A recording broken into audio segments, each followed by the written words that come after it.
मी स्वतःवर खूप प्रेम करते. मी स्वतःवर खूप प्रेम करते कारण मला आयुष्यात एक गोष्ट स्पष्ट समजली आहे. माणूस कितीही लोकांच्या सहवासात असला तरी शेवटी त्याला स्वतःसोबतच जगायचं असतं. इतर सगळे कधी ना कधी दूर जातात, पण स्वतःची साथ कायम असते. पूर्वी मी अनेकदा स्वतःला मागे ठेवून इतरांना महत्त्व दिलं.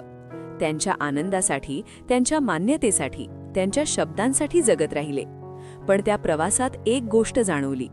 जेव्हा आपण स्वतःलाच विसरतो तेव्हा आतून रिकामे पण वाढत जातं. तेव्हा समजलं की स्वतःवर प्रेम करणं ही चैनीची गोष्ट नाही, ती गरज आहे.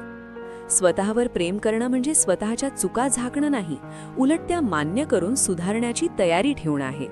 स्वतःच्या भावना समजून घेणं आहे. मन थकलं तर त्याला विश्रांती देणं आहे. दुखावलं गेलं तर स्वतःलाच धीर देणं आहे. मी स्वतःवर प्रेम करते कारण मला माझी किंमत माहीत आहे. मी जशी आहे तशी स्वीकारते, तुलना करत नाही, स्वतःला कमी लेखत नाही. प्रत्येक अनुभवातून शिकते आणि पुढे चालत राहते. आज मी ठामपणे म्हणू शकते, स्वतःवर प्रेम करणं म्हणजे स्वतःशी प्रामाणिक राहणं. आणि जेव्हा माणूस स्वतःशी प्रामाणिक असतो तेव्हा त्याचं जगणं हलकं, शांत आणि समाधानी होतं.